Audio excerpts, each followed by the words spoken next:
तो गोगा जी चौहान की बात कर रहे थे भाई, ठीक है।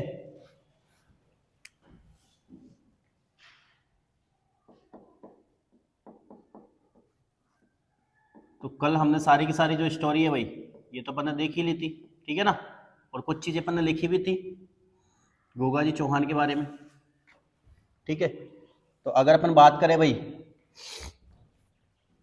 तो इनके पिताजी का नाम क्या है, इनका जन्म कहाँ हुआ, सबसे पहले तो कहाँ हुआ भाई, ददरेवा चूरू के अंदर इनका जन्म हुआ। कब हुआ इनका जन्म भाई, 946 ईस्वी के अंदर, ठीक है। तो ध्यान रखना है 946 ईस्वी के अंदर जो ददरेवा चूरू है, यहां पर क्या हुआ, इनका जन्म हुआ, ठीक है। देखिए गोगा जी चौहान, जिस दिन इनका जन्म हुआ उस दिन उसको बोलते हैं भाई गोगा नवमी। क्या बोलते हैं उनको, गोगा नवमी। कब हुआ था एक्चुअल में, भाद्रपद कृष्ण नवमी को, ठीक है, ध्यान रखना है। नेक्स्ट इनके गुरु का नाम क्या था भाई, गोरखनाथ जी। क्या नाम था, गोरखनाथ जी, ठीक है। मुस्लिम संप्रदाय के लोग जो हैं, मुस्लिम भक्त रहते हैं, वो किस किस नाम से बुलाते हैं इनको, गोगा पीर के नाम से, ठीक है। इनका जो प्रमुख मंदिर है भाई, ये प्रमुख मंदिर है कहाँ, गोगा मेड़ी में। कहाँ है इनका प्रमुख मंदिर भाई, गोगा मेड़ी में। और गोगा मेड़ी ये कहाँ पर पड़ता है बताइए, नौहर तहसील हनुमानगढ़,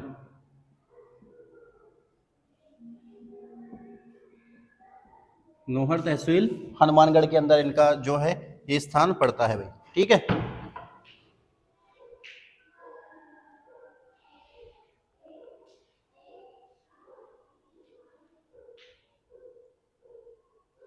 ठीक है, तो ये नौहर तहसील हनुमानगढ़ के अंदर इनका प्रमुख मंदिर है और यहीं पर इनका क्या पड़ता है भाई, मंदिर पड़ता है। अपन ने दो चीजें पढ़ी थी भाई इनके बारे में, एक पढ़ा था अपन ने शीर्ष मेड़ी, जहां पर शीर्ष कट करके गिरा था उसको क्या बोलते हैं हम, शीर्ष मेड़ी। और शीर्ष मेड़ी कहां पर है भाई, ददरेवा चूरू। कहां पर है, ददरेवा चूरू, ठीक है। और एक पढ़ा था हमने क्या धड़मेड़ी, और धड़मेड़ी ये कहां पर है भाई आपका, ये गोगा मेड़ी के अंदर, नौहर तहसील हनुमानगढ़, ठीक है, नौहर तहसील हनुमानगढ़। तो ये सारी बातें अपन कर चुके थे भाई, ठीक है, कल अपन ने देख ही लिया था, ठीक है। इनके पिताजी का नाम क्या था भाई, जेवर सिंह चौहान। क्या था इनका पिताजी का नाम, जेवर सिंह चौहान था। माताजी का नाम क्या था इनकी का, बाछल दे, ठीक है। और जो इनकी माता थी बाछल दे, इनकी बहनों का नाम क्या था, आछल दे, या फिर अपन क्या कहते हैं, काछल दे, ठीक है, आछल दे या काछल दे। आछल दे के जो पुत्र थे भाई उनका नाम क्या था, अर्जन सर्जन। क्या नाम था, अर्जन सर्जन। और जो गोगा जी हैं भाई, इनकी माता बाछल जी हैं, और इनके गुरु गोरखनाथ जी हैं।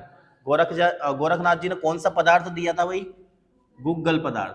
कौन सा पदार्थ दिया था, गुग्गल पदार्थ। और इस गुग्गल पदार्थ की वजह से ही किसका जन्म हुआ भाई, गोगा जी महाराज का जन्म हुआ भाई, ठीक है। उसके बाद गोगा जी जो हैं इनका विवाह हुआ भाई, और इनका विवाह किनके साथ हुआ, इनकी दो शादियां हुई भाई।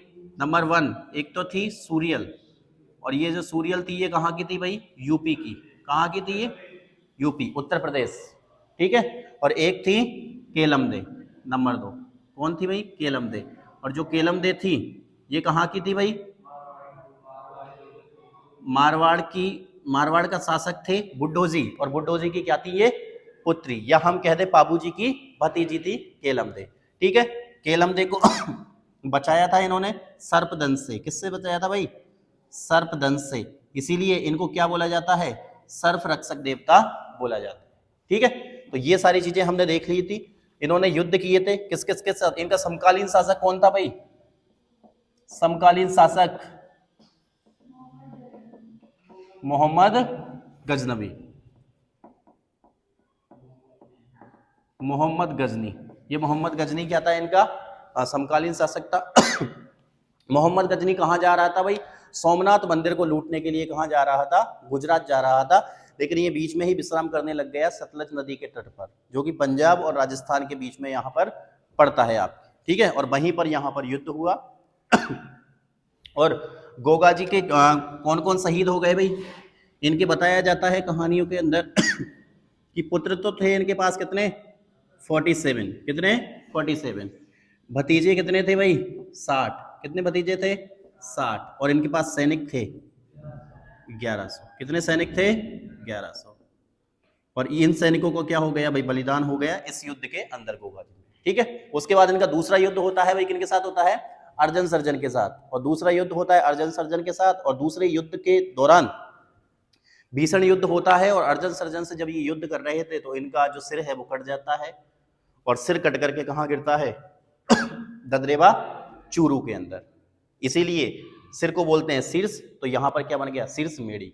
इनके मंदिरों को कहा जाता है मेड़ी, इनके मंदिरों को क्या कहेंगे भाई, मेड़ी, ठीक है। तो शीर्ष जहां पर कट के बना वहां पर कौन सा मंदिर बन गया, शीर्ष मेड़ी का, तो शीर्ष मेड़ी, इनके मंदिरों को बोला जाता है ये मेड़ी मंदिरों, ठीक है। और जो धड़ है भाई, जो धड़ है वो धड़ कट करके कहाँ गिरा भाई, नौहर तहसील हनुमानगढ़ के अंदर गिरा, इसीलिए वहां पर क्या बन गया, धड़ मेड़ी, ठीक है।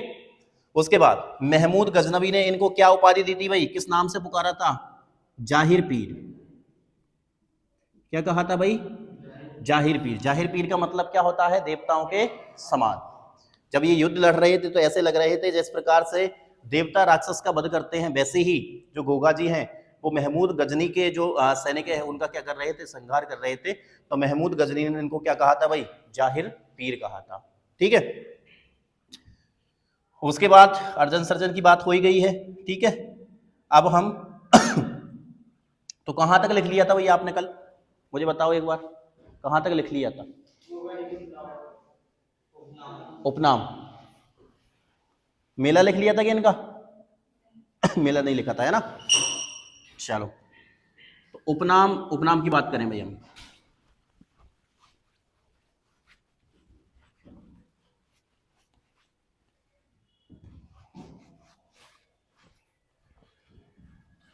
देखिए, अगर अपन बात करें भाई इनके उपनामों की, तो सबसे पहले तो क्या बोला जाता है इनको भाई, इनके अवतार बोला जाता है विष्णु जी के अवतार, विष्णु के अवतार इनको बोला जाता है भाई। क्यों बोला जाता है, क्योंकि गोरखनाथ जी के आशीर्वाद से इनका जन्म हुआ था, इसलिए इनको क्या बोला जाता है, विष्णु जी के अवतार बोला जाता है। सेकंड, और बताइए, सर्प रक्षक देवता, सर्प रक्षक देवता बोला जाता है क्योंकि अपनी जो पत्नी है भाई केलमदे, सर्पदंश से इनकी क्या की थी, रक्षा की थी, इसलिए इनको क्या बोला जाता है, सर्प रक्षक देवता बोला जाता है। तीसरी चीज, गोरक्षक देवता, गोरक्षक देवता क्यों बोला जाता है भाई, क्योंकि इन्होंने गायों की रक्षा करते हुए अपने प्राणों को क्या कर दिया, बलिदान कर दिया, इसलिए क्या बोलते हैं इनको, गोरक्षक देवता। नंबर 4, जाहिर पीर, और जाहिर पीर तो किसने कहा था भाई, नेक्स्ट, राजा मुंडिक, लास्ट है राजा मुंडिक, ये, ठीक है। तो ये इनके उपनाम थे भाई, ठीक है, क्या थे इनके उपनाम, ठीक। उपनाम के बाद जो है, उपनाम के बाद लिखिए आगे, मेला, इनका मेला भरता है भाई भाद्रपद कृष्ण नवमी, और कहां पर भरता है, ये भरता है आपका नौहर तहसील, नौहर तहसील हनुमानगढ़,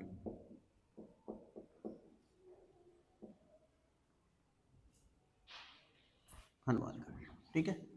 ये एक प्रकार का भाई पशु मेला है, क्या है ये, पशु मेला, ध्यान रखना है आपको।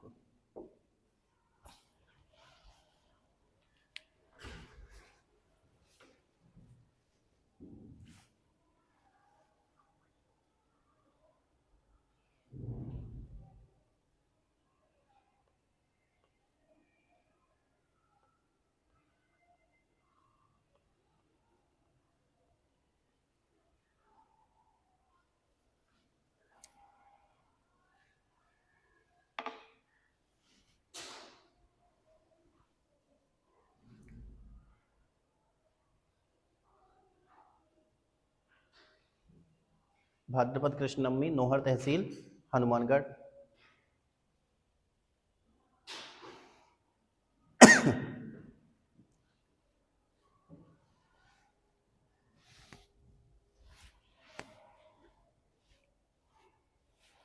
ठीक है, चलिए आगे लिखते हैं भाई। आगे की लाइन में लिखो, ऐसे एरो लगा करके लिखना नेक्स्ट लाइन से, ठीक है ना। लिख लोगे, मैं बोलूंगा तो। लिखिए, गोगा जी का जन्म, गोगा जी का जन्म गुरु गोरखनाथ द्वारा, गोगा जी का जन्म गुरु गोरखनाथ द्वारा दिए गए, गुरु गोरखनाथ द्वारा दिए गए गूगल नामक पदार्थ से हुआ था, गूगल नामक पदार्थ से हुआ था।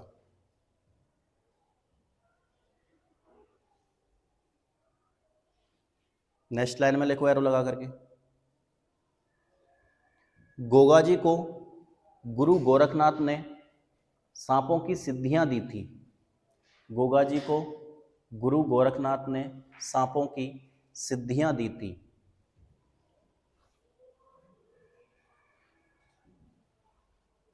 गोगा जी को गुरु गोरखनाथ ने सांपों की सिद्धियां दी थी, जिसका प्रथम प्रयोग, जिसका प्रथम प्रयोग इन्होंने अपनी पत्नी,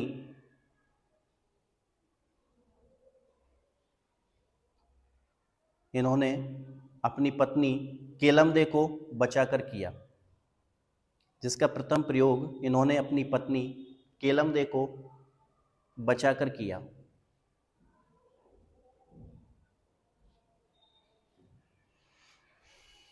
नेक्स्ट लिखिए, गोगा जी का अपने मौसेरे भाइयों के साथ भूमि विवाद था, गोगा जी का अपने मौसेरे भाइयों के साथ भूमि विवाद था। मौसेरे भाइयों के ब्रैकेट में लिख लेना अर्जन सर्जन। गोगा जी का अपने मौसेरे भाइयों के साथ भूमि विवाद था,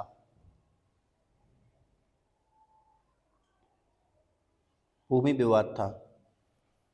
इस कारण अर्जन सर्जन ने, इस कारण अर्जन सर्जन ने गोगा जी की गायें, इस कारण अर्जन सर्जन ने गोगा जी की गायें महमूद गजनबी, इस कारण अर्जन सर्जन ने गोगा जी की गायें महमूद गजनबी को सौंप दी थी, महमूद गजनबी को सौंप दी थी, गजनबी को सौंप दी थी।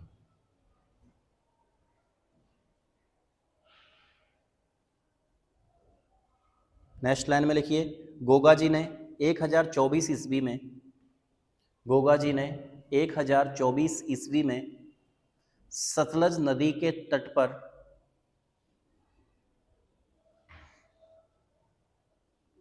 गोगा जी ने 1024 ईस्वी में सतलज नदी के तट पर महमूद गजनबी के साथ युद्ध किया, सतलज नदी के तट पर महमूद गजनबी के साथ युद्ध किया।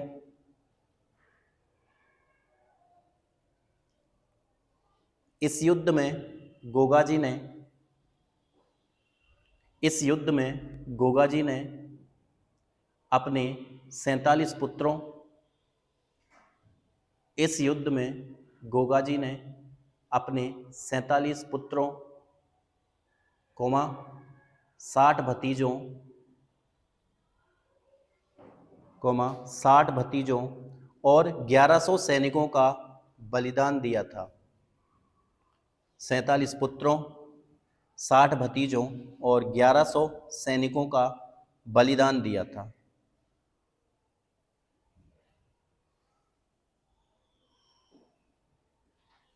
नेक्स्ट लाइन में लिखिए, इस युद्ध के समय, इस युद्ध के समय महमूद गजनबी ने गोगा जी को जाहिर पीर कहा था। इस युद्ध के समय महमूद गजनबी ने गोगा जी को जाहिर पीर कहा था। जो अरबी भाषा का शब्द है, जाहिर पीर कहा था, जो अरबी भाषा का शब्द है जिसका अर्थ होता है देवताओं के समान।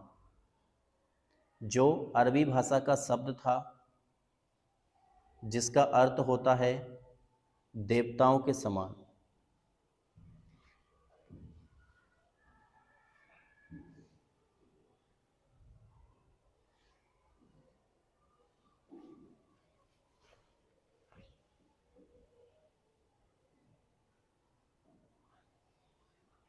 ये जो युद्ध हुआ था भाई, ये महमूद गजनबी के बीच में और गोगा जी के बीच में।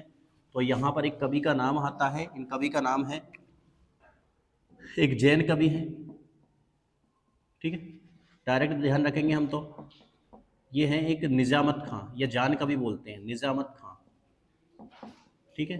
ये निजामत खां ने लिखा था भाई कायम खां रासो, कायम खां रासो, कायम खां रासो लिखी है। और कायम खां रासो के अंदर बताया है निजामत खां ने कि महमूद गजनबी और किन के बीच में, गोगा जी के बीच में क्या हुआ था, युद्ध हुआ था भाई, ठीक है। दो ऐसी प्रशस्तियां हैं, मैं लिखाऊंगा भाई, अभी मत लिखो। दो ऐसी प्रशस्तियां हैं भाई जो ये बताती हैं कि गोगा जी और महमूद गजनबी के बीच में क्या नहीं हुआ, युद्ध ही नहीं हुआ। ऐसी प्रशस्ति भी है।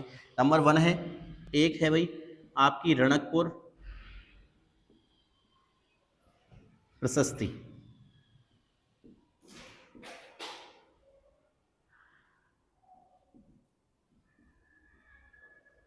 ये रणकपुर प्रशस्ति है भाई। ये रणकपुर प्रशस्ति ये बताती है कि महमूद गजनबी के बीच में क्या नहीं हुआ था, गोगा जी और महमूद गजनबी के बीच में युद्ध ही नहीं हुआ था। तो नेक्स्ट लाइन के अंदर लिखो कि इस युद्ध के समय, ये तो हो गया जाहिर पीर। नेक्स्ट लाइन में लिखो इस युद्ध की जानकारी, इस युद्ध की जानकारी निजामत खां द्वारा लिखित पुस्तक, हाँ, इस युद्ध की जानकारी निजामत खां द्वारा लिखित पुस्तक, निजामत खां द्वारा लिखित पुस्तक कायम खां रासो से मिलती है। कायम खां रासो, ये लिखा हुआ कायम खां रासो, कायम खां रासो से मिलती है,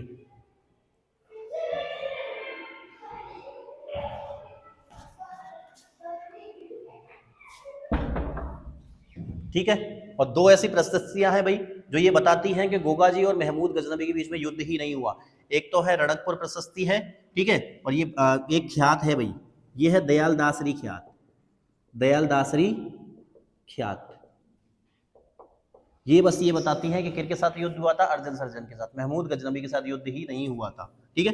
तो प्रशस्ति तो एक ही है रणकपुर प्रशस्ति, और एक ख्यात है दयाल दासरी ख्यात। तो नेक्स्ट लाइन में लिखो दयाल दासरी ख्यात और रणकपुर प्रशस्ति, दयाल दासरी ख्यात और रणकपुर प्रशस्ति के अनुसार, दयाल दासरी ख्यात और रणकपुर प्रशस्ति के अनुसार गोगा जी ने महमूद गजनबी के साथ युद्ध नहीं किया था। दयाल दासरी ख्यात और रणकपुर प्रशस्ति के अनुसार गोगा जी ने महमूद गजनबी के साथ युद्ध नहीं किया था।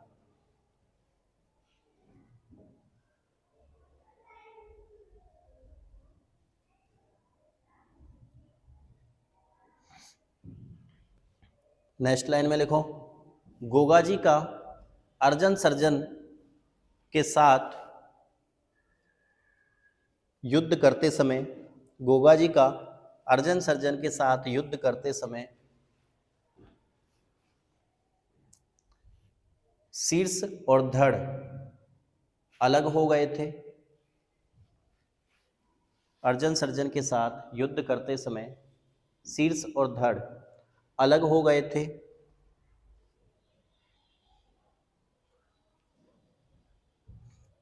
तथा शीर्ष ददरेवा ग्राम चूरू में जाकर गिरा, तथा शीर्ष ददरेवा ग्राम चूरू में जाकर गिरा। इसीलिए इसे शीर्ष मेढ़ी के नाम से जाना जाता है। इसीलिए इसे शीर्ष मेढ़ी के नाम से जाना जाता है। इसीलिए इसे शीर्ष मेढ़ी के नाम से जाना जाता है। तथा धड़ तथा धड़ तथा धड़ नोहर तहसील हनुमानगढ़, धड़ नोहर तहसील हनुमानगढ़ तथा धड़ नोहर तहसील हनुमानगढ़ में जाकर गिरा तथा धड़ नोहर तहसील हनुमानगढ़ में जाकर गिरा, इसलिए इसे धड़ मेढ़ी कहा जाता है। इसलिए इसे धड़ मेढ़ी कहा जाता है।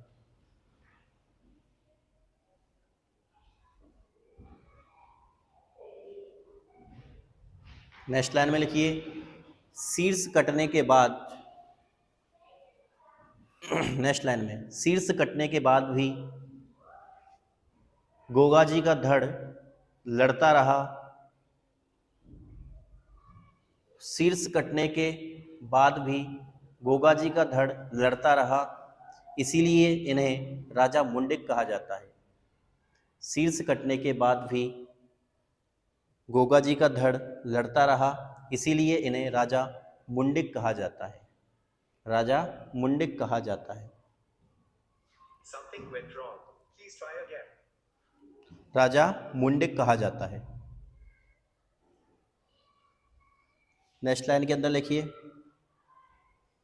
गोगा जी के मंदिरों को मेढ़ी कहा जाता है। गोगा जी के मंदिरों को मेढ़ी कहा जाता है।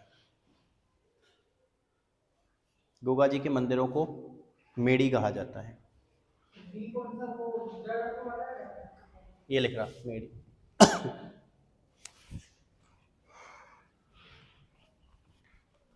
मेढ़ी कहा जाता है।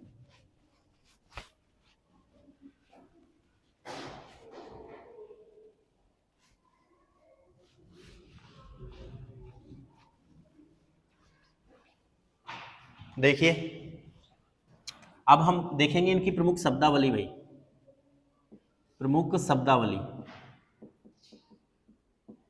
तो शब्दावली के अंदर देखेंगे हम सबसे पहले गोगा जी के जो मंदिर होते हैं भाई, इन मंदिरों को क्या बोलते हैं? मेढ़ी।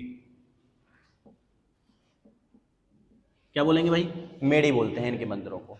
ठीक है। इनके जो गीत होते हैं भाई, इनके गीत को बोलते हैं छावले। क्या बोलते हैं इनके गीतों को? छावले। मैं लिखाऊंगा भी, मत लिखो। क्या बोलते हैं?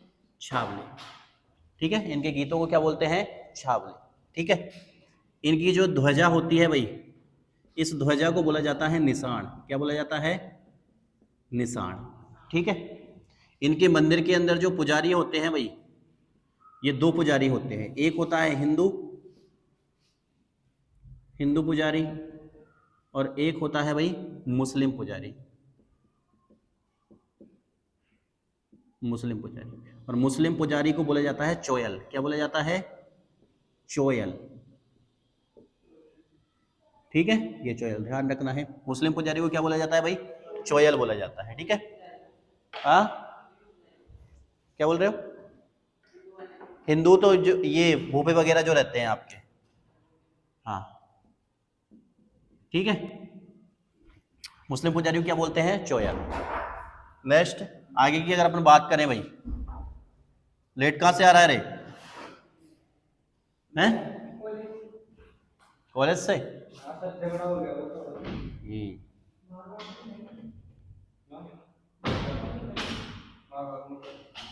इनके मंदिर के अंदर या मेले के अंदर एक नृत्य किया जाता है भाई। इस नृत्य को बोलते हैं हम सांकल नृत्य। कौन सा नृत्य है भाई ये? सांकल नृत्य। ठीक है।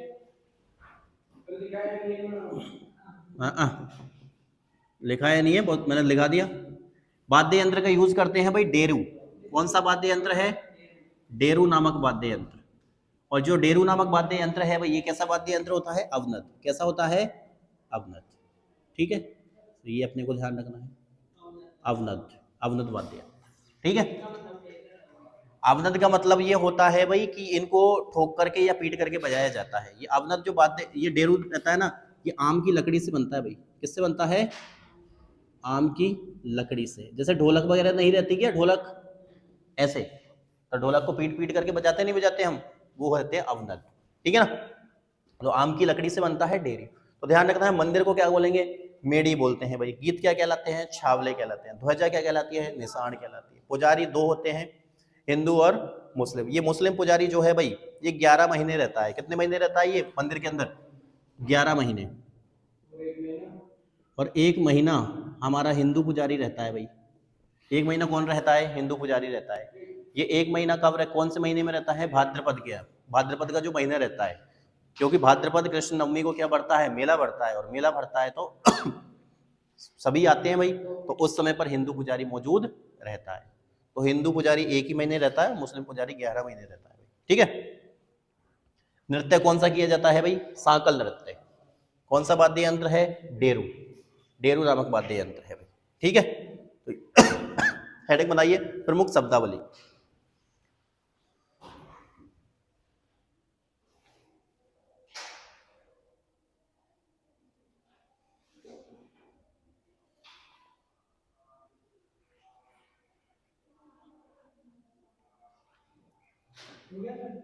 देखो शब्दावली में सबसे पहले लिख लो मंदिर। मंदिर के सामने लिख लो मेड़ी। नेक्स्ट लिखो गीत। छावले या छावली भी बोल देते हैं। छावली, छावले या छावली। नेक्स्ट लाइन में लिखिए नंबर 3, गोगा जी के मंदिर में एक पुजारी। अच्छा अच्छा, लिख लो लिख लो। 2 ही तो लिखवाए जो मैंने, ये थर्ड तो मैं लिखवा रहा हूँ आपको। थर्ड से तो ये 2 लिखो पहले तो आप, मंदिर और ये गीत लिख लिया। आप थर्ड में लिखवा रहा हूँ, लिखो गोगा जी के मंदिर में। लिखो गोगा जी के मंदिर में, गोगा जी के मंदिर में एक पुजारी हिंदू और एक चोयल समुदाय का मुस्लिम पुजारी होता है। एक पुजारी हिंदू और एक चोयल समुदाय का मुस्लिम पुजारी होता है। चोयल समुदाय का मुस्लिम पुजारी होता है। नेक्स्ट लाइन में लिखो नंबर 4, गोगा जी की ध्वजा को निशान कहा जाता है। गोगा जी की ध्वजा को निशान कहा जाता है। गोगा जी की ध्वजा को निशान कहा जाता है।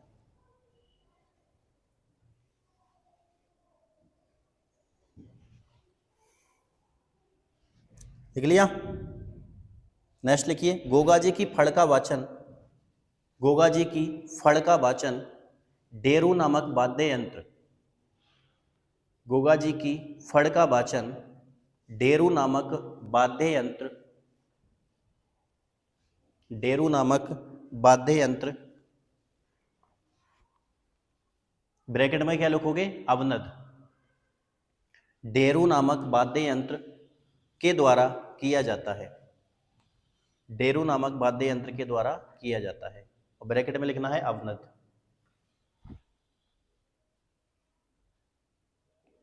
नेक्स्ट लाइन के अंदर लिखो नेक्स्ट पॉइंट, गोगा जी की आराधना में सांकल नृत्य किया जाता है। गोगा जी की आराधना में सांकल नृत्य किया जाता है। गोगा जी की आराधना में सांकल नृत्य किया जाता है।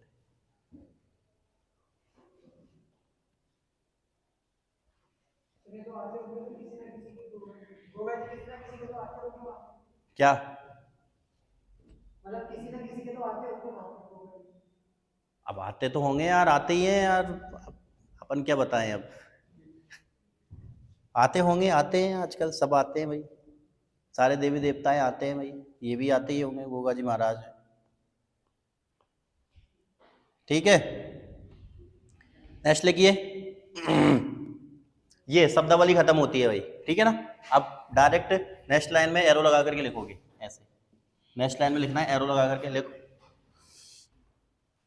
भाद्रपद कृष्ण नवमी के दिन, भाद्रपद कृष्ण नवमी, भाद्रपद कृष्ण नवमी ब्रैकेट में लिखना गोगा नवमी। भाद्रपद कृष्ण नवमी, ब्रैकेट में लिखिए गोगा नवमी और ब्रैकेट को क्लोज कीजिए। भाद्रपद कृष्ण नवमी के दिन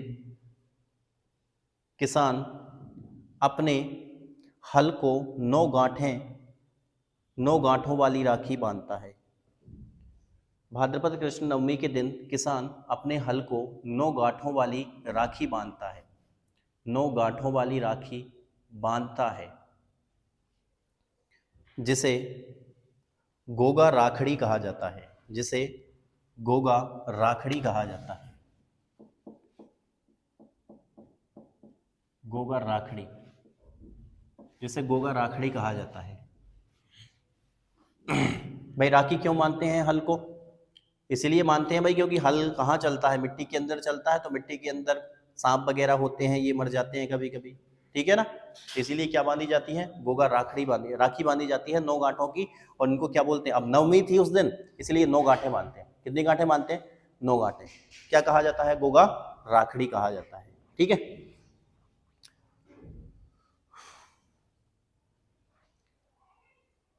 नेक्स्ट लाइन के अंदर लिखिए गोगाजी रा रसावला।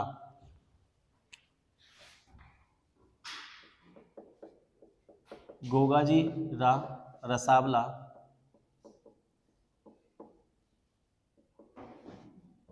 जसदान बीठू, जसदान बीठू द्वारा लिखा गया। गोगाजी रा रसावला जसदान बीठू द्वारा लिखा गया।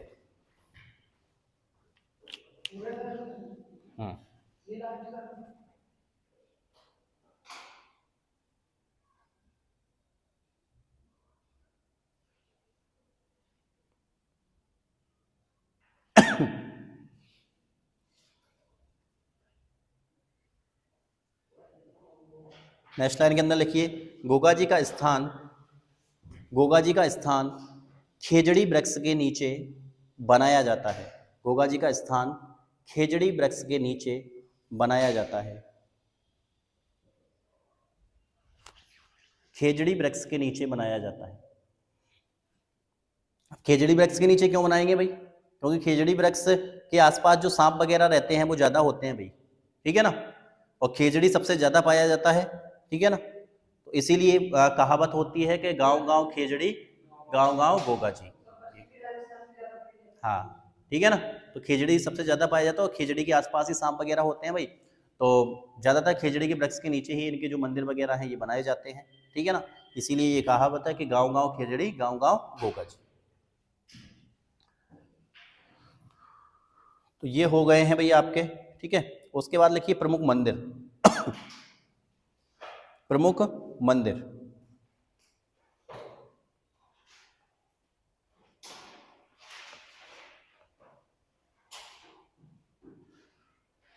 नंबर 1 लिखिए प्रमुख मंदिर के अंदर।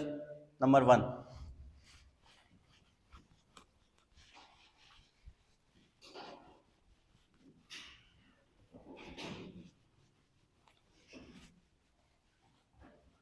प्रमुख मंदिर।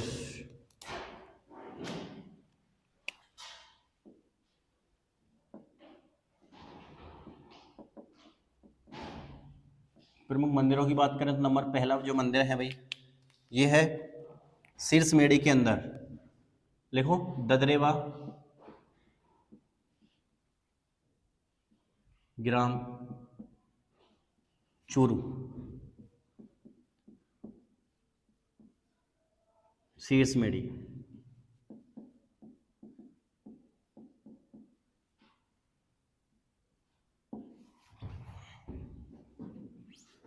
सेकंड मंदिर है इनका गोगा मेड़ी,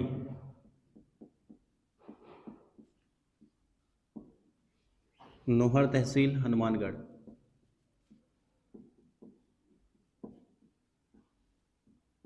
हनुमानगढ़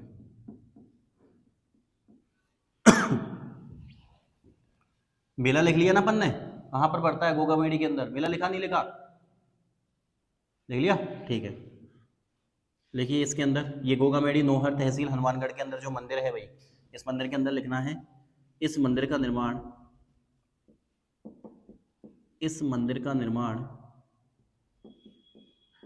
फिरोज शाह तुगलक ने करवाया। फिरोज शाह तुगलक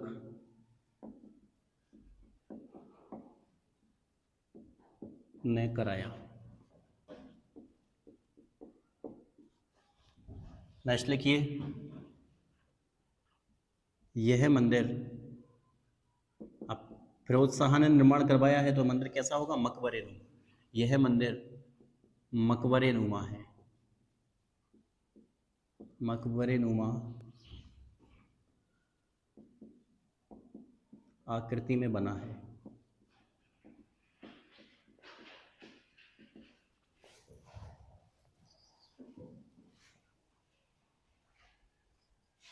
देखिए इस मंदिर पर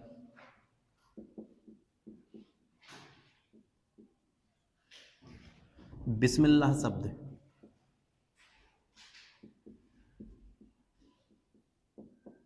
बिस्मिल्लाह शब्द लिखा हुआ है।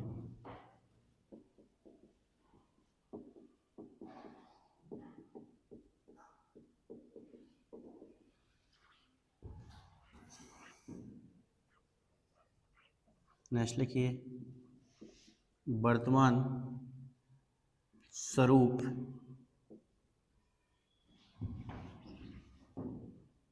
का निर्माण महाराजा गंगा सिंह ने करवाया। अरे तोड़ के नहीं, एक बार तो बनवा दिया, वापस से जो भी डेंटिंग पेंटिंग हो रही है, जो भी चीजें हैं वो वापस से वर्तमान स्वरूप का निर्माण किसने करवाया? महाराजा गंगा सिंह। भाई एक बार तो इन्होंने बनवा ही दिया है। हाँ, कहाँ के थे ये? बीकानेर के।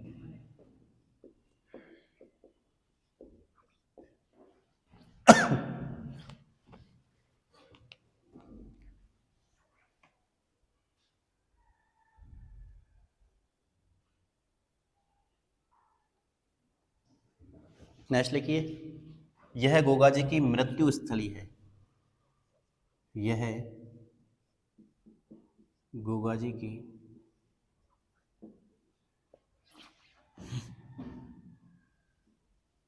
मृत्यु स्थली है। ठीक है, और यहीं पर भाई इनका मेला लगता है। इनका मेला भाद्रपद कृष्ण नवमी को यहीं पर लगता है।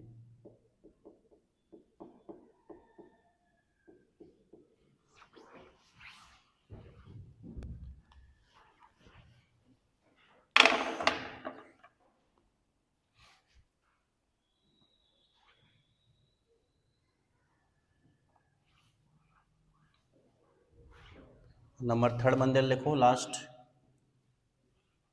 गोगा जी की ओलड़ी। गोगा जी की ओलड़ी ये है भाई। ओलड़ी का मतलब होता है झोपड़ी।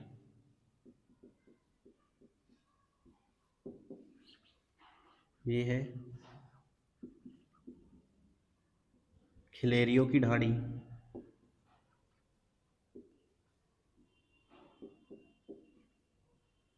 ढाणी सांचौर।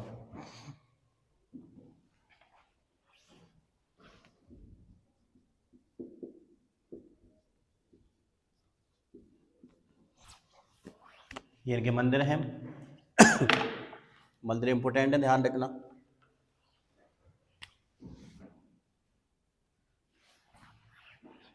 और ये सेकंड वाला जो मंदिर है ये ज़्यादा इंपॉर्टेंट है भाई।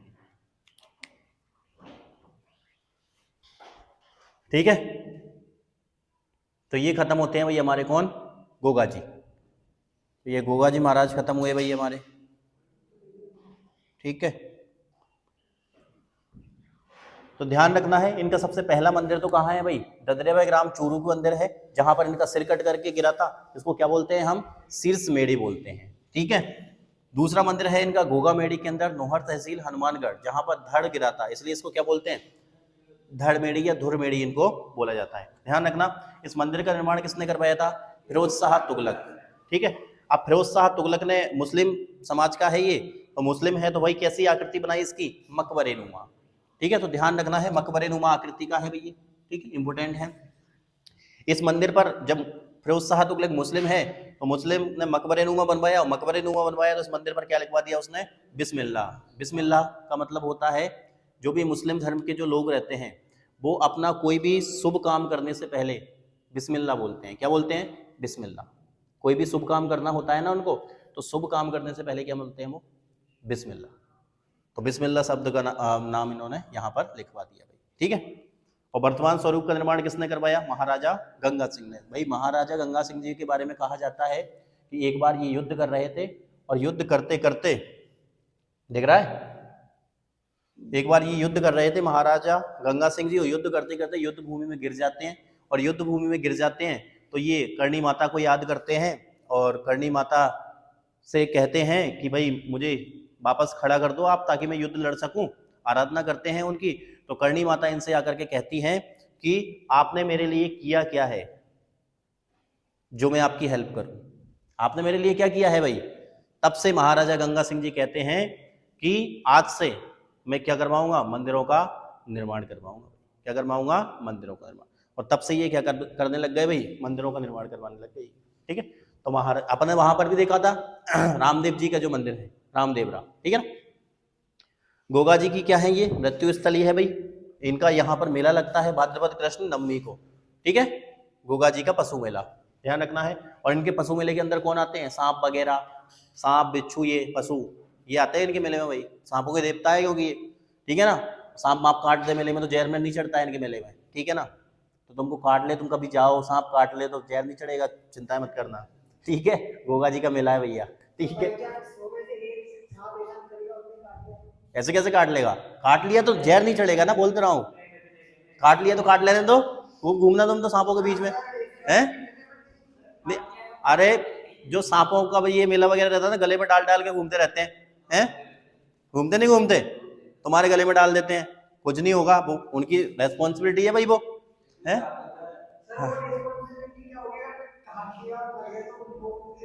नहीं नहीं, ऐसा कुछ नहीं होता है भैया, गोगा जी के मेले में जहर नहीं चढ़ता है। ठीक है, ऐसा कटवा मत लेना तुम्हें, तो कटवाई लोग सर ने कहा था भाई चढ़ता नहीं है एक तो। ठीक है, और नंबर 3 जो मंदिर है इनका, ये है गोगा जी की ओलड़ी या झोपड़ी बोलते हैं। ये कहाँ है? खिलौड़ियों की ढाणी सांचौर के अंदर है। हाँ, अब सांचौर। ठीक है, तो ये आपको ध्यान रखना है भाई, ये हमारे गोगा जी खत्म होते हैं यहाँ पर। ठीक है, और ध्यान रखना है, जो जैसे मैं कहीं पर फलोदी लिखाता हूँ तो फलोदी पहले जोधपुर में आता था, अभी तो क्या है अलग हो गया है, तो इसलिए अपन फलोदी लिख रहे हैं। लेकिन पहले क्या लिखा जाता था? जोधपुर लिखा जाता। तो एग्जाम के अंदर अगर फलोदी आपको याद है और फलोदी नहीं आया, क्या आ गया? जोधपुर आ गया, तो फिर आपको क्या करके आना है? जोधपुर। ठीक है ना, तो ये तो सिंपल सी बातें हैं भाई, ध्यान रखना। अभी क्या डिस्ट्रिक्ट अलग हो गए हैं, 41 जिले बन गए हैं। कितने बन गए हैं?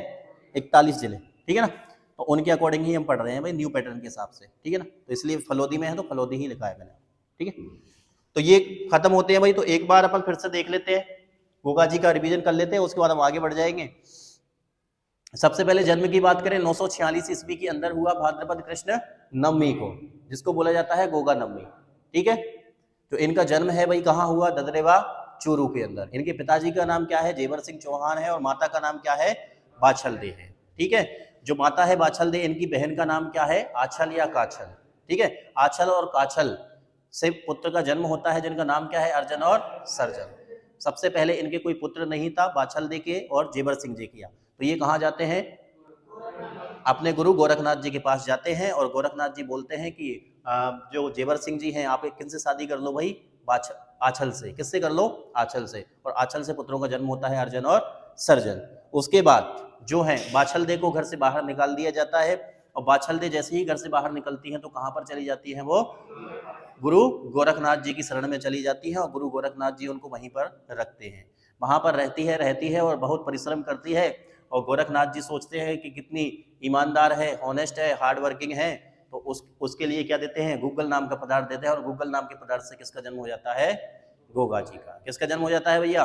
गोगा जी का। गोगा जी का जन्म हो गया है, गोगा जी का जन्म हो गया, धीरे धीरे बढ़ते गए गोगा जी, बढ़ते गए, विवाह की उम्र हो गई, विवाह की उम्र हो गई तो शादी करनी है, और शादी होती है इनकी 2 रानियां।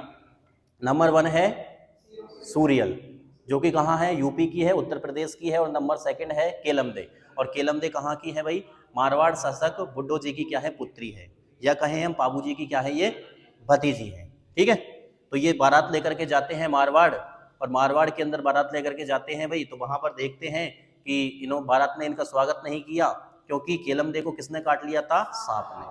तो बुड्ढू जी आकर के बोलते हैं भाई इनसे, गोगा जी से, कि मेरी बेटी को तो किसने काट लिया है, सांप ने काट लिया, और सांप के काटने से इनकी क्या हो गई है, मृत्यु हो गई है, इसीलिए अब बारात वापस जाएगी। लेकिन गोगा जी कहते हैं कि बारात वापस नहीं जाएगी, मैं आया हूं तो लेकर के ही जाऊंगा।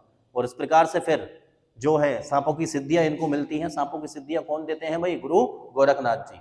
गुरु गोरखनाथ जी इनको सांपों की सिद्धियां देते हैं, और सांपों की सिद्धियां इनके पास थी, उन सांपों की सिद्धियों का ये प्रयोग करते हैं, और जैसे ही मंत्र बोलना चालू करते हैं ये, तो गर्म कढ़ाई के अंदर सारे के सारे सांप आकर के गिरना चालू हो जाते हैं, और सारे के सारे सांप आकर के गिरना चालू हो जाते हैं। तो जो नागराज है, तक्षत नागों का राजा, वो आता है और गोगा जी से प्रार्थना करता है कि हे गोगा जी महाराज, ऐसे तो हमारा पूरा वंश नष्ट हो जाएगा, हम पर कृपा करो, मैं आपसे वादा करता हूं कि आज के बाद आपके जो भी दरबार में आएगा उस पर जहर नहीं चढ़ेगा सांपों का। ठीक है, तो ये इसीलिए सर्पों के लोक देवता किनको बोला जाता है भाई, गोगा जी को बोला जाता है। इस तरीके से केलमदे क्या हो गई हैं, वापस जिंदी हो गई हैं, और वापस से क्या ये शादी हो जाती है। शादी होने के बाद जो बाछलदे है अपनी दुख भरी कहानी गोगा जी को सुनाती है, और गोगा जी कहते हैं कि अब मैं क्या लूंगा, बदला लूंगा। किससे बदला लूंगा भैया, अर्जन सर्जन।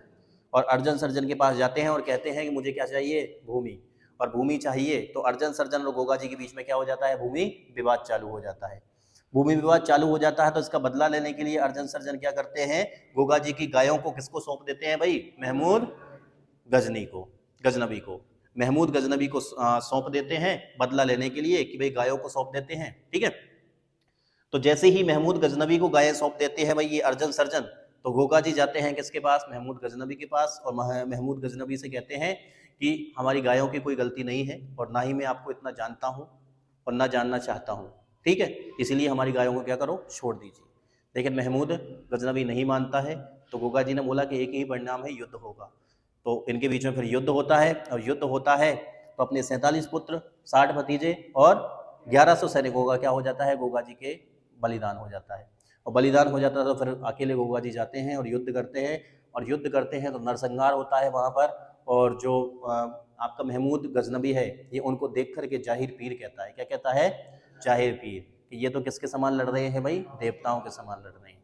ठीक है, तो ये जाहिर पीर हो गए। उसके बाद दूसरा युद्ध होता है इनका अर्जन सर्जन के साथ, अपनी गायों की रक्षा करने के लिए जाते हैं, क्योंकि अब गायें किसके पास चली गई हैं, अर्जन सर्जन के पास, और गायों की रक्षा करने के लिए जाते हैं। तो यहाँ पर शीर्ष और धड़ दोनों क्या हो जाते हैं भाई, अलग हो जाते हैं। शीर्ष जहाँ गिरा वहाँ पर शीर्ष मेड़ी बन गई है ददरेवा चूरू के अंदर, धड़ जहाँ पर गिरा नोहर तहसील हनुमानगढ़ के अंदर, वहाँ पर क्या बन गई है, धड़ मेड़ी बन गई है। ठीक है, तो ये वाली बात थी भाई। उसके बाद हमने देखा इनके जो उपनाम है भाई, क्या क्या नाम है इनके, विष्णु के अवतार बोले जाते हैं, गुरु गोरखनाथ जी के आशीर्वाद से हुए थे भाई। दूसरा गोरक्षक देवता बोला जाता है, क्योंकि गायों की रक्षा करते हुए अपने प्राणों का बलिदान दे दिया। सर्पों के देवता बोला जाता है, नागराज बोला जाता है। तीसरी चीज जाहिर पीर, जो महमूद गजनबी ने इनको कहा था। गोगा पीर, मुस्लिम संप्रदाय के लोग क्या कहते हैं, गोगा पीर कहते हैं। राजा मुंडिक, सिर कटने के बाद भी धड़ लड़ता रहा, इसलिए क्या कहते हैं, राजा मुंडिक कहते हैं। तो ये उनके उपनाम है भाई। उपनाम के बाद इनकी ध्वजा को क्या कहा जाता है, निशान। क्या कहा जाता है ध्वजा को, निशान। इनके गीत, लोक गाथाओं के अंदर इनके जो गीत होते हैं, इनको क्या बोलते हैं, छावली या छावले। क्या बोलते हैं, छावली या छावले। इनका मेला भरता है भाद्रपद कृष्ण नवमी को, ठीक है, गोगा मेड़ी के अंदर, गोगा जी पशु मेला। इनकी जो फड़ है, इस फड़ का वाचन किस वाद्य यंत्र से करते हैं, डेरू नामक वाद्य यंत्र से किया जाता है। इनकी फड़ का वाचन किससे करते हैं भाई, डेरू नामक वाद्य यंत्र से। इनके जो आराधना में जो नृत्य किया जाता है, वो नृत्य होता है सांकल नृत्य। कौन सा नृत्य होता है भाई, सांकल नृत्य। ठीक है, उसके बाद हमने प्रमुख मंदिर देखे इनके, और मंदिर ये हमने देखे ही हैं। सबसे पहला मंदिर ददरेवा चूरू के अंदर, दूसरा गोगा मेड़ी के अंदर, ये ध्यान रखना है, मकबरे नुमा बिस्मिल्लाह। और उसके बाद गोगा जी की ओल्ड्री, कलोड़िया की धाड़ी, सांचौर। और इनकी घोड़ी का नाम लिखा नहीं लिखा हमने? लिख लिया, गोगा बप्पा। क्या है इनकी घोड़ी का नाम भाई?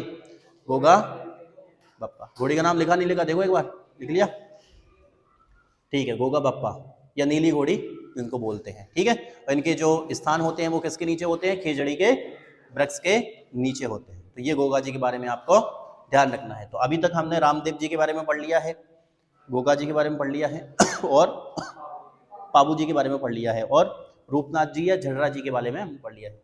4 लोक देवताओं के बारे में पढ़ लिया है, जिनमें से 3 कौन है भाई? हमारे पंच पीरों के अंदर इंक्लूड होते हैं। ठीक है, अब आज हम कुछ क्वेश्चंस देखेंगे भाई, किस तरीके से क्वेश्चन पूछे जा रहे हैं एग्जाम्स के अंदर। ठीक है, ताकि आपको पता लगे भाई कि अपने को आ रहे हैं नहीं आ रहे हैं।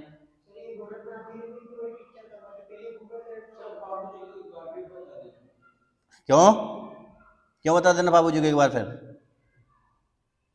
तो जाके ले बताऊंगा ये बात। ठीक है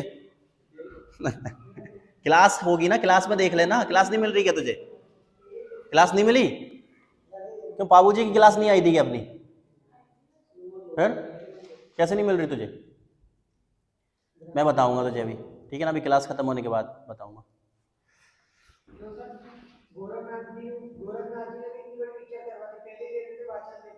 हाँ वही तो, पहले गूगल नाम का पदार्थ दे देते भैया, पहले गोगा जी का जन्म हो जाता फिर लोक देवता कैसे बनते, बलिदान कैसे होता हैं? हो जाते। देखिए फर्स्ट जो क्वेश्चन है भाई, देखिए पहला क्वेश्चन आया था भाई, रामदेव जी का प्रमुख मेला सामान्यतः किस माह में भरता है? ये 2025 के एग्जाम में आया था, पटवारी के अंदर। जो पटवारी का एग्जाम होता है इसके अंदर आया था, रामदेव जी का प्रमुख मेला सामान्यतः किस माह में भरता है, किस महीने में भरता है? ऑप्शन थे चैत, बैसाख, भाद्रपद, कार्तिक। तो आंसर क्या हो जाएगा? भाद्रपद। भाद्रपद कृष्ण नवमी को इनका मेला भरता है, तो क्या हो गया भाई? भाद्रपद। ये अभी 2025 के अंदर। हाँ सॉरी मैं इनका याद रह गया मुझे, सॉरी। भाद्रपद शुक्ल द्वितीया से 11 तक। ठीक है बता देंगे। ठीक है, तो ये क्वेश्चन आया था भैया पटवारी के अंदर। नेक्स्ट क्वेश्चन 2024 एलडीसी एग्जाम में आया था, रामदेव जी के प्रमुख स्थल रामदेवरा का पुराना नाम क्या था? पोकरण, रुणीचा, फलौदी, लाठी। पोकरण, रुणीचा, फलौदी, लाठी। रामदेव जी के प्रमुख स्थल रामदेवरा का पुराना नाम क्या था? पोकरण, रुणीचा, फलौदी, लाठी। क्या आएगा? रुणीचा, क्योंकि अपन ने पढ़ा था ना, रुणीचा के अंदर ही तो है रामदेवरा। कहां पर है? रुणीचा के अंदर ही है भाई। हाँ नहीं, रामदेवरा किसको बोला जाता है? इनको बोला जाता है। हाँ, उनके मंदिर को रामदेवरा। ठीक है ना? तो सिंपल सा क्वेश्चन था भाई ये भी, ये आया था एलडीसी 2024 के अंदर। नेक्स्ट 2024 में आया था सीईटी। सीईटी के अंदर आया था भाई ये 12th आउट सीईटी। बाबूजी का संबंध किस क्षेत्र से माना जाता है? किस क्षेत्र से संबंधित थे बाबूजी? मेवाड़, ढूंढाड़, मारवाड़, हाड़ौती। मारवाड़। किस क्षेत्र से संबंधित थे भाई बाबूजी? मारवाड़। मैंने नहीं बताया था कि आपको राव सिंहा के वंशज हैं ये? राव सिंहा कहाँ के शासक थे? मारवाड़ के। राव सिंहा के वंशज में धुवड़, और धुवड़ के बाद भाई थे कौन? धानल जी, और धानल जी के ही तो पुत्र थे बाबूजी, तो मारवाड़। तो ये क्वेश्चन आया था भैया सीईटी के अंदर। ठीक है, नेक्स्ट, बाबूजी की फड़ को गाने वाला प्रमुख समुदाय कौन सा है? भील, मीणा, भोपे, नायक। भील, मीणा, भोपे, नायक। क्या आएगा? बाबूजी की फड़ को गाने वाला प्रमुख समुदाय कौन सा है? बाबूजी की फड़ का वाचन कौन करते हैं? भोपे ही तो करते हैं भाई, हैं? क्यों नहीं आ रहा है फिर आपको? बताया था ना मैंने आपको, भोपे करते हैं। हाँ, एक तो फड़ बताया था मैंने आपको, और एक और क्या बताया था इसका? एक तो भोपे थे, और एक और भी थे, रेवारी जाति वगैरह कुछ थी एक। ठीक है ना? तो फड़ का वाचन तो कौन करते हैं भाई? भोपे करते हैं, ध्यान रखना है। ठीक है, नेक्स्ट, ये 2024 में आया बीएसटीसी। बाबूजी की वीर गाथा का मुख्य विषय क्या है? बाबूजी की वीर गाथा का मुख्य विषय क्या है? ऐसे जब भी क्वेश्चन आते हैं तो अपना दिमाग लगाया करो थोड़ा सा, ठीक है। नंबर 1 राज्य विस्तार, बी गायों की रक्षा, सी व्यापार, डी तीर्थ यात्रा। गायों की रक्षा, ठीक है ना। तो क्वेश्चन कैसा भी बने, आपको अगर पता है भाई कि गायों की रक्षा इन्होंने की थी तो एक ही अपना मैच हो रहा है, तो क्या करोगे? गायों की रक्षा। तो ये बीएसटीसी में आया था 2024। हाँ हाँ, पूछेंगे। पाबूजी की पूजा में प्रमुख रूप से किस पशु का प्रतीक मिलता है? पाबूजी की पूजा में प्रमुख रूप से किस पशु का प्रतीक मिलता है? ये सीईटी ग्रेजुएट 2025 में आया था भाई। तो किस पशु का प्रतीक मिलता है? देखिए इसके अंदर ऑप्शन है ऊंट, घोड़ा, हाथी, बैल। तो क्या जाएगा भैया? ऊंट। नेक्स्ट है गोगा जी का लोक देवता के रूप में प्रमुख स्वरूप क्या है भाई? गोगा जी का ये क्वेश्चन आया है आपका पीटीडी 2024 के अंदर। गोगा जी का लोक देवता के रूप में प्रमुख स्वरूप क्या है? कृषि देवता, युद्ध देवता, सर्प देवता, वर्षा देवता। सर्प देवता। वर्षा देवता कौन बोल रहा है?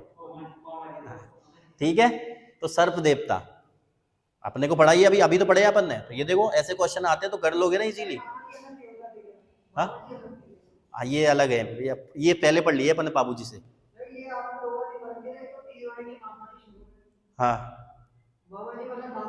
लोकगीत लोक देवताओं के प्रकार है ये मामा जी।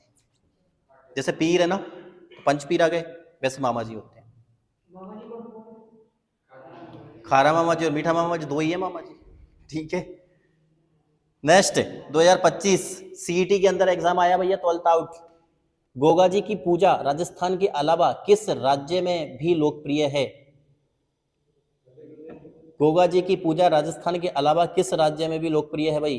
गुजरात, हरियाणा, महाराष्ट्र, उड़ीसा। क्यों गुजरात में क्या हुआ था? गुजरात में क्या किया था गोगा जी ने? कुछ किया था क्या गुजरात में? लिख लो इस क्वेश्चन को, लिखो। देखिए ये अपने अपने उसमें नहीं आया, ये लिख लो इसको। गोगा जी की पूजा राजस्थान के अलावा,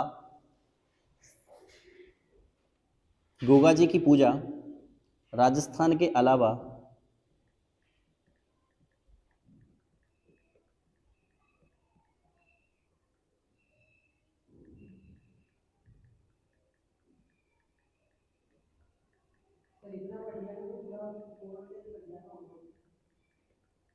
कभी कभी देखो ऐसे क्वेश्चन आ जाते हैं, कभी कभी अपन पूरा पढ़ लें, पर कभी कभी ऐसे क्वेश्चन आ जाते हैं जिसमें अपन क्या है फंस जाते हैं भाई, ठीक है ना। अब अगर बात की जाए अपन तो ऑप्शन के अंदर है भाई राजस्थान। अपन ने क्या लिखा क्वेश्चन बोलना एक बार? गोगा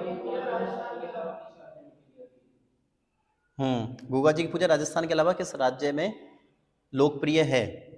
ऑप्शन के अंदर है नंबर 1 गुजरात, बी है हरियाणा, सी है महाराष्ट्र, डी है उड़ीसा। तो अब अपन इसमें बात करेंगे भाई, तो यहां पर आप टिक करोगे गुजरात।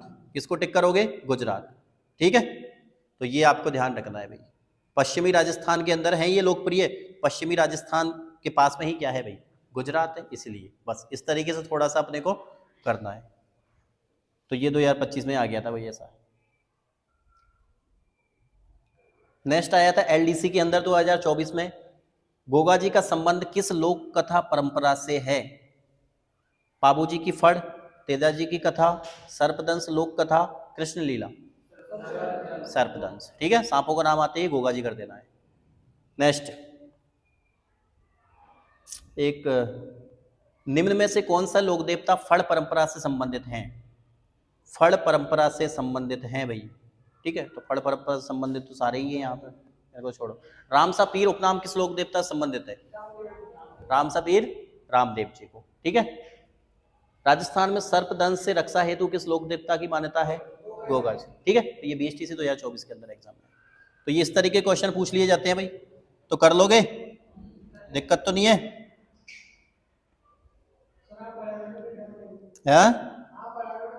हाँ। रामदेव जी का प्रमुख मेला कहाँ बढ़ता है भैया? रामदेव जी का प्रमुख मेला कहाँ बढ़ता है?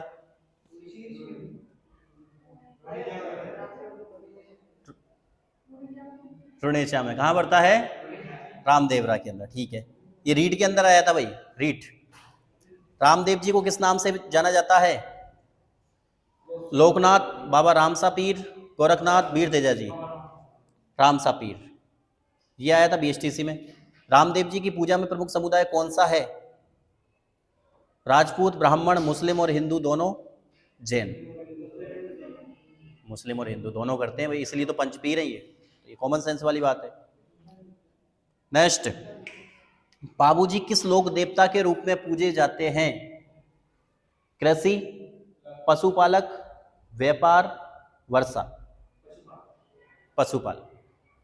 अब बाबूजी ने किसकी रक्षा की थी भैया? गायों की रक्षा की थी, तो वहां से हम क्या करेंगे? पशुपालक। ना तो वो व्यापारी थे, ना ही वो वर्षा के देवता है, और ना ही वो खेती करते थे, ठीक है ना। तो ये कॉमन सेंस वाली बात है। तो ऐसे मत पे बोलना कि सर क्वेश्चन आया नहीं है, आए तो हैं, बस थोड़ा सा कॉमन सेंस लगाना है वहां पर अपने को, ठीक है। नेक्स्ट, बाबूजी की फड़ चित्रकला किससे संबंधित है? तो बाबूजी की तो बाबूजी से संबंधित होगी भाई, ठीक है ये तो। नेक्स्ट, बाबूजी की मृत्यु किस युद्ध में हुई थी? कौन सा युद्ध?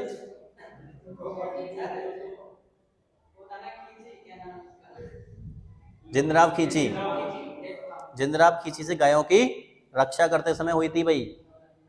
तो इसमें आया है गायों की रक्षा करते हुए, मुगलों से युद्ध, मेवाड़ से युद्ध, अफगानों से युद्ध। तो क्या जाएगा? गायों की रक्षा करते हुए, ये ध्यान। ये गोगा जी को भूल जाओ थोड़ी सी देर के लिए अभी, ठीक है। तो ये इस तरीके के क्वेश्चन ही आपको मिले हैं। और ये है गोगा जी का प्रमुख मंदिर कहाँ पर है भाई? गोगा जी का प्रमुख मंदिर, प्रमुख मंदिर, प्रमुख मंदिर की बात जब भी करेंगे तो क्या आ जाएगा? गोगा मेड़ी, नौहर तहसील, हनुमानगढ़, प्रमुख मंदिर, ठीक है, ध्यान रखना। ये हो गए भैया, ठीक है। तो ये अपने लोक देवता, और अपन ने थोड़े से क्वेश्चन भी इनके किए हैं, इस तरह के क्वेश्चन पूछे जाते हैं। अब हम जो आगे है, आगे की चर्चाएं करेंगे भाई। हाँ, तुम क्या बोल रहे थे रे? बाबूजी के बारे में क्लास होगी यार, देखना।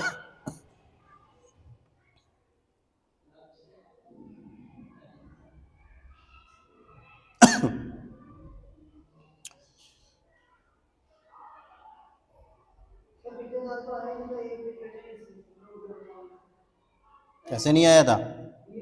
ऐसा होता है क्या?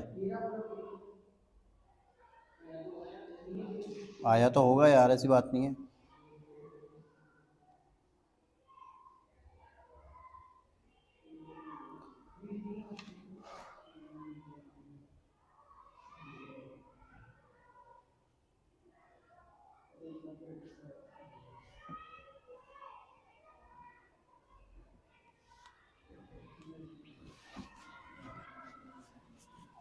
अब पढ़ेंगे भाई हम हड़बूजी सांखला। हड़बूजी के बारे में पढ़ेंगे अब।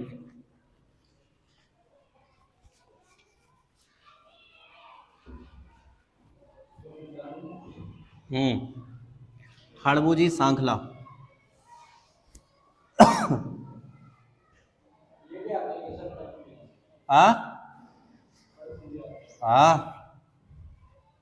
पंचपीर के अंदर कौन कौन आते हैं भाई, बताओ तो मुझे। मेहाजी मांगलिया। फर्स्ट क्लास में नहीं आया था ना तू? फर्स्ट क्लास में नहीं आया था तू? 4 में नहीं आया ना, तो चारों की भरपाई कर ले फिर, हैं? या कॉलेजों में घूम रहा है?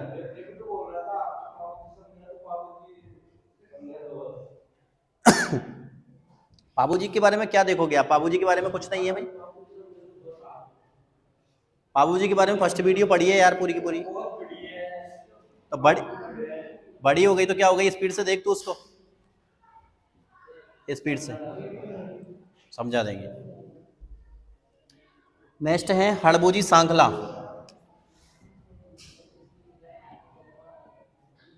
हड़बूजी सांखला।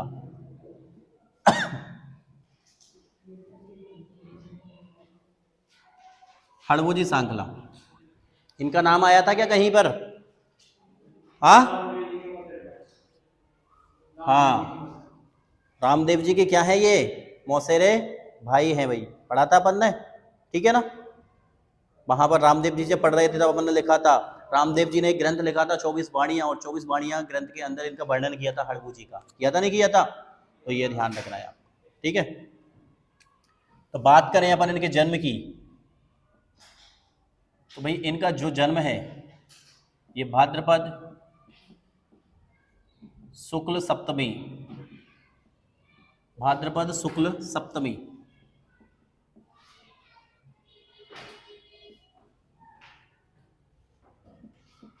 को हुआ, भाद्रपद शुक्ल सप्तमी को हुआ था भाई इनका जन्म।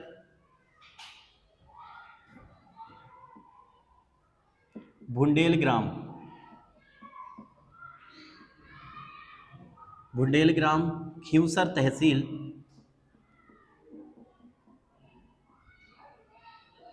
नागौर, भुंडेल ग्राम खींवसर तहसील नागौर के अंदर इनका क्या होता है भाई, जन्म होता है।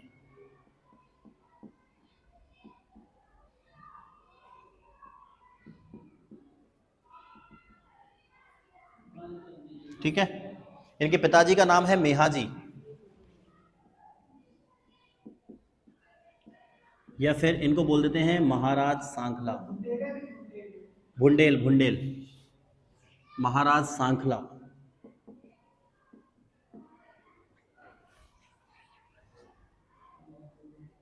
माता का नाम है सौभाग्य दे, सौभाग्य दे इनकी माता का नाम है।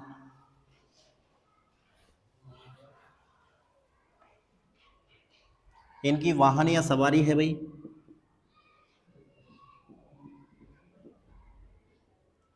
बैलगाड़ी, बैलगाड़ी है भाई इनकी वाहन सवारी, बैलगाड़ी से जाते थे ये कहीं भी जाते थे जब, और सब लोग देवता घोड़ा घोड़ी से जाते थे, ये बैलगाड़ी से जाते थे, ठीक है। इसको बोलते थे बैलगाड़ी को सिया, क्या बोलते थे, सिया, और लोगों ने इसको बोलते बोलते क्या कर दिया, सियार, क्या कर दिया, सियार। तो सियार आ जाए तो ध्यान रखना, हाँ, नहीं बैलगाड़ी, बैलगाड़ी नहीं रहती क्या, हाँ वो रथ बैलगाड़ी, तो सिया बोलते थे, हाँ में, हाँ जी वो अलग है, वो नहीं है, वो नहीं है, वो अलग है, हाँ हाँ वो अलग है, वो अलग है। ये तो मेहाजी अलग है, ठीक है। ये वाहन और सवारी है। इनके गुरु थे भाई बालीनाथ जी, जो रामदेव जी के गुरु थे वही इनके गुरु थे। गुरु कौन थे, बालीनाथ जी। तो बालीनाथ जी रामदेव जी के भी गुरु थे, ठीक है ना, ध्यान रखना है।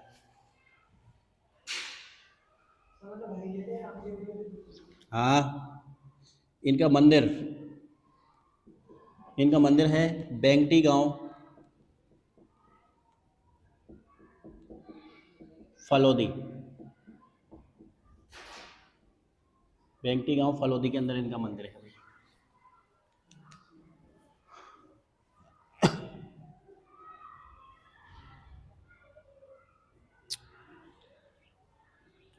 नेक्स्ट लिख लेना मोसेरे भाई, मोसेरे भाई तो हैं भाई रामदेव जी।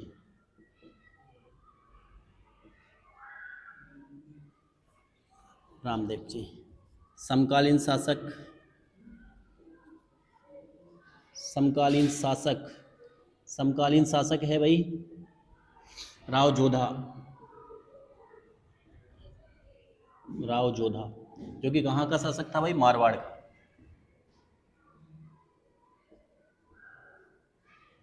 मारवाड़ का।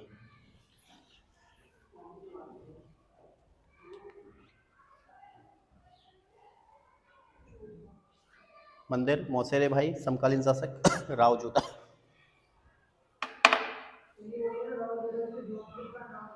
हाँ वही है।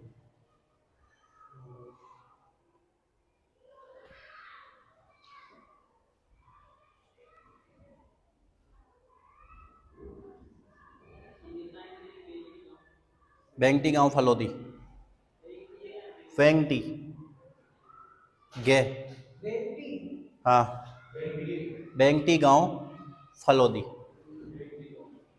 फलोदी।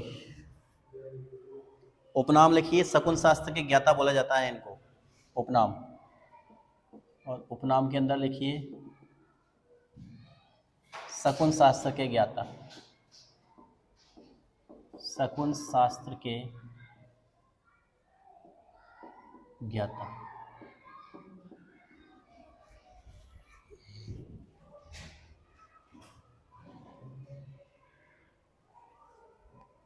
पुजारी होता है इनके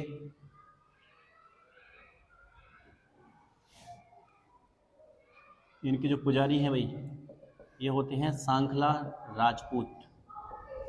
सांखला जाति के तो सांखला राजपूत इनके पुजारी होते हैं।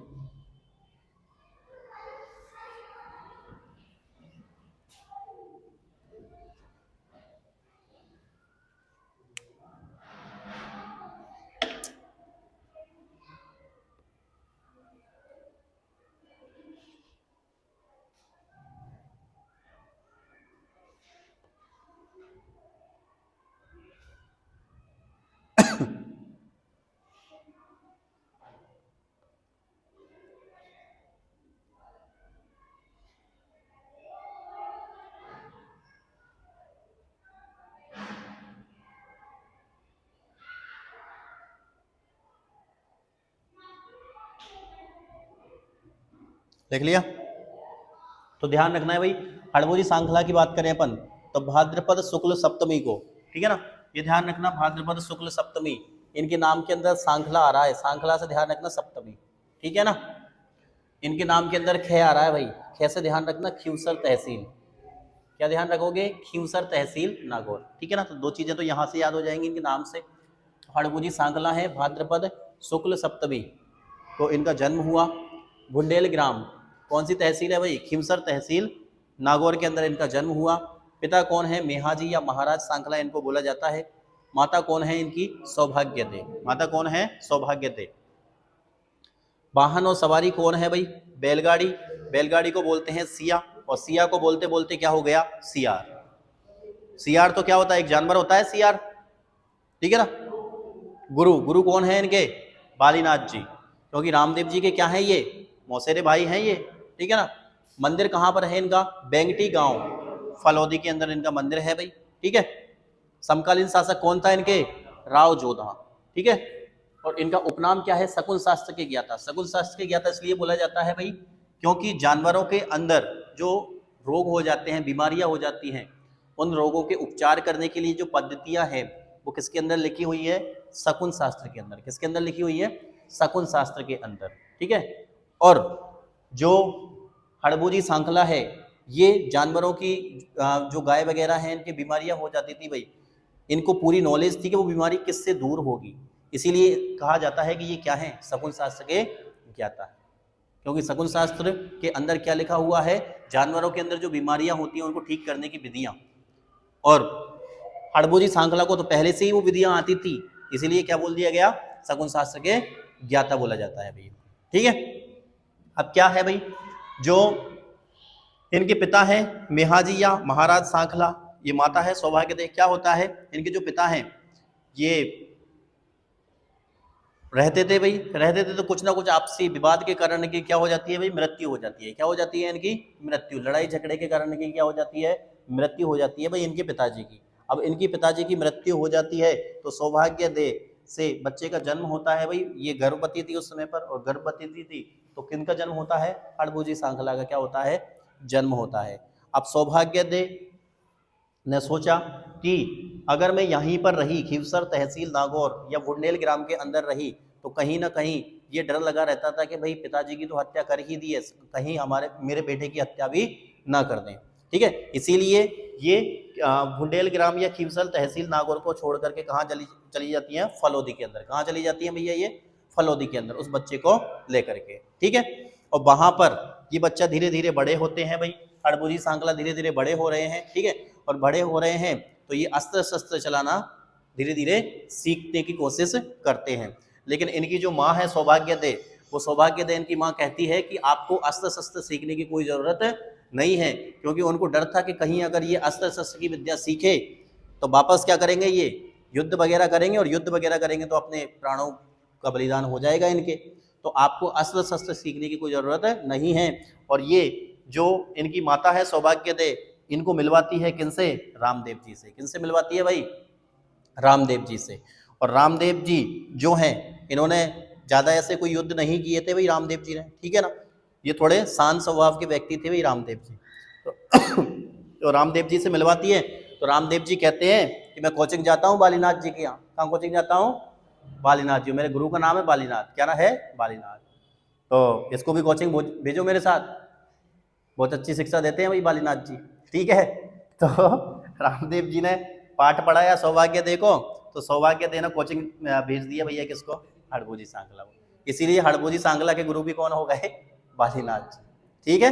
तो बालीनाथ जी के पास अब जाने लग गए। और रामदेव जी जो भी चमत्कार करते थे भाई, तो चमत्कार करते थे तो जो हड़बूजी सांगला देखते थे उनको, ठीक है। अपन ने देखा ही था रामदेव जी ने चमत्कार किए थे पोखरण जैसलमेर के अंदर, ठीक है, कपड़े के घोड़े वगैरह भी उड़ाए थे, ठीक है ना। और उनके पास दो चीजें थी एक तो थी उनके पास सोहन चिटिया, छड़ थी, बीमारियां दूर हो जाती थी तुरंत ही, हाँ। और एक रतन कटोरा, एक रतन कटोरा था जिसके अंदर कोई भी चीज रख दो वो जब तक खत्म नहीं होगी, जब तक आप निकालते जाओ मतलब कभी खत्म ही नहीं होगी जब तक आप उसको उल्टा नहीं कर देते, ठीक है।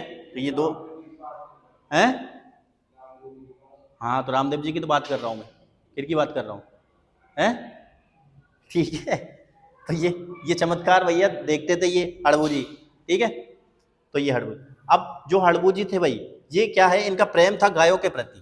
किनके प्रति प्रेम था भाई, गायों के प्रति, जानवरों के प्रति बड़े प्रेम था इनका, ठीक है ना। कुछ लोग होते हैं जानवरों को बहुत पसंद करते हैं, ठीक है ना। कहीं भी कुत्ता मिल गया कुत्ते को खिलाने लग गए, गाय मिल गई गाय को खिलाने लग गए, हैं। तो होते हैं भाई, पशु प्रेमी भी होते हैं, ऐसी बात नहीं है, वो होना भी चाहिए। तू भी है, अच्छा क्या बात है, ठीक है। तो पशु प्रेमी भी होते हैं, तो गायों से बहुत प्रेम करते थे भैया, ठीक है ना। तो कुछ गायें क्या थी भाई, कुछ गायें जो थी ये पंगु थी। क्या थी ये, पंगु। पंगु का मतलब जैसे विकलांग वगैरह गायें होती है ना, कुछ गायें ऐसी थी जो पंगु वगैरह थी, थोड़ी बीमार थी बेचारी, ठीक है ना। तो चारा वगैरह खाने नहीं जा पाती थी इधर उधर, तो ये क्या करते थे, इनके पास बैलगाड़ी थी भाई। इस बैलगाड़ी, इन्होंने सोच लिया कि मैं क्या करूंगा, इस बैलगाड़ी से ही इनके लिए क्या लाऊंगा, चारा लाऊंगा भाई, मैं इनकी सेवा करूंगा। ये ऐसा मानते थे कि मुझे तो गायों से प्रेम है, और जो गाय पंगु है, ठीक है ना, जो विकलांग गायें हैं भाई, इनके लिए चारा नहीं मिलता, तो मैं क्या करूंगा, अपनी बैलगाड़ी को लेकर के जाऊंगा और उनके लिए क्या लाया करूंगा, चारा लाया करूंगा भाई, ठीक है ना। तो ये बैलगाड़ी से आते जाते थे, उनके लिए चारा लाते थे भाई। इसीलिए इनके जो वाहन है भाई वो क्या हो गया, बैलगाड़ी। क्या हो गया इनका वाहन, बैलगाड़ी हो गया, ठीक है। और बैलगाड़ी को उस समय में क्या बोलते थे, सिया बोलते थे, इसलिए क्या हो गया, ये सियार हो गया, ठीक है।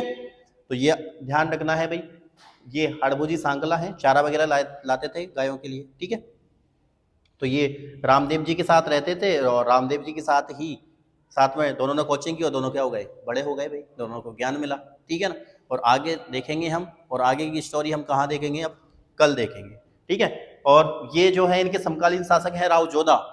राव जोधा को इन्होंने आशीर्वाद दिया था भाई कि आप क्या बन जाओगे, मारवाड़ के शासक बन जाओगे, पहले ही बोल दिया था इन्होंने। जब राव जोधा इनके पास गया, हड़बूजी सांकला के पास, और राव जोधा ने कहा कि मुझे क्या चाहिए, मंडोर चाहिए। क्या चाहिए, मंडोर। मंडोर क्या है, मारवाड़, ठीक है ना। मुझे क्या चाहिए, मंडोर चाहिए। तो हड़बूजी सांकला ने कहा कि मंडोर, हाथों की रेखाएं देख कर उन्होंने बता दिया कि तेरे हाथों में राजयोग है, और तुझे कुछ समय बाद क्या मिल जाएगा, मंडोर मिल जाएगा, तो मारवाड़ का क्या बनेगा, शासक बनेगा। लेकिन राव जोधा सोचता है कि बनूंगा कैसे, ये तो बताइए गुरुजी। भाई बनूंगा तो सही, लेकिन बनूंगा कैसे। तो हड़बूजी सांकला कहते हैं अपना कर्म कर, अपने आप बन जाएगा, ठीक है। फल की इच्छा त्याग दे, तू क्या कर, अपना कर्म। तेरे हाथों में लिखा हुआ है कि तू राजा बनेगा, मतलब बनेगा, तू सोचता रहे और जो तेरे मन में आ रहा है वो करता रहे, ठीक है। ऐसा आशीर्वाद इन्होंने दिया, और एक पगड़ी और एक तलवार राव जोधा को क्या कर दी, भेंट कर दी पहले ही, क्योंकि भाई राजा बनेगा तो पगड़ी देनी पड़ेगी, तलवार देनी पड़ेगी, इसलिए क्या करते हैं, हड़बूजी सांकला ने पहले ही क्या दे दी इनको, पगड़ी और तलवार। अब राव जोधा सोचता है कि यार गुरुजी ने बोल तो दिया है कि मैं बनूंगा, तो बन जाऊंगा मैं अपने आप ही, अब क्या करूं, ठीक है।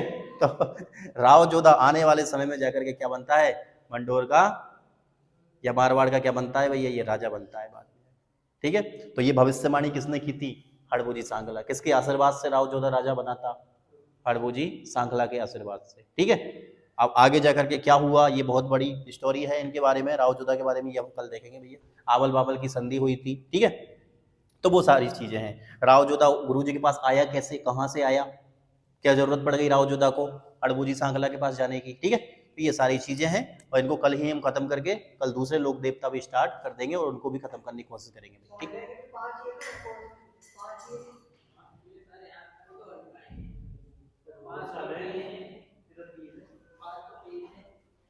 कर लेंगे, तुम्हारा क्वेश्चन तो इनसे ही आएगा, तुम चिंता मत करो। पंच पीरों को पढ़ जाना तुम तो बस है। ये बंद कर दो इसको, क्लास को पहले तो।